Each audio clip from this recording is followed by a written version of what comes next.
ममता जी के राज्य में बंगाल की बहन और बेटियों के साथ बलात्कार और अत्याचार होना बहुत सहज और सामान्य सी बात हो गई है। अधिकांश मामलों में उन अपराधियों का कोई ना कोई संबंध सत्ताधारी दल के साथ साफ दिखाई पड़ता है।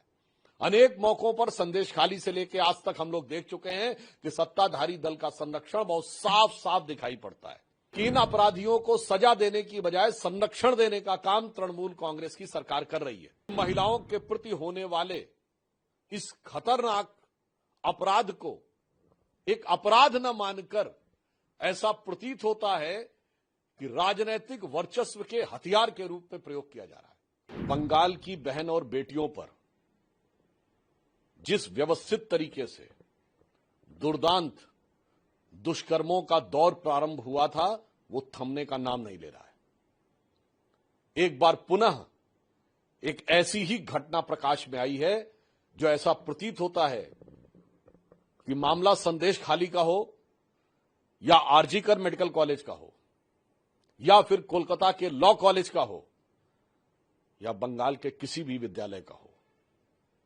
ऐसा प्रतीत होता है कि ममता जी के राज्य में बंगाल की बहन और बेटियों के साथ बलात्कार और अत्याचार होना बहुत सहज और सामान्य सी बात हो गई है। यह इसलिए चिंता का विषय है क्योंकि अधिकांश मामलों में उन अपराधियों का कोई ना कोई संबंध सत्ताधारी दल के साथ साफ दिखाई पड़ता है। अनेक मौकों पर संदेश खाली से लेकर आज तक हम लोग देख चुके हैं कि सत्ताधारी दल का संरक्षण बहुत साफ साफ दिखाई पड़ता है। इससे यह बात बहुत स्पष्ट है कि इन अपराधियों को सजा देने की बजाय संरक्षण देने का काम तृणमूल कांग्रेस की सरकार कर रही है।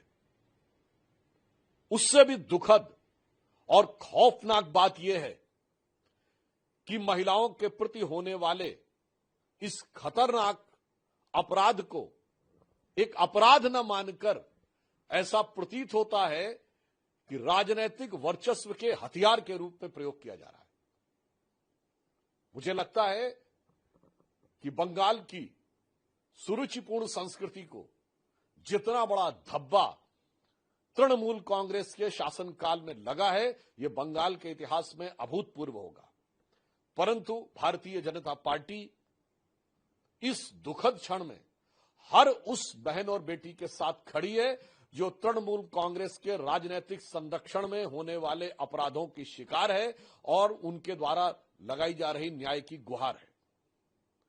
और हमें पूर्ण विश्वास है कि पश्चिम बंगाल की जनता, प्रबुद्ध जनता और भद्र लोग बहुत गंभीरता के साथ और बहुत गहनता के साथ इन सारी चीजों को देख रहा है और आगामी चुनाव में अपराधियों को संरक्षण देने वाली तृणमूल कांग्रेस सरकार को तृणमूल सहित उद्ध्वस्त करके दिखाएगी।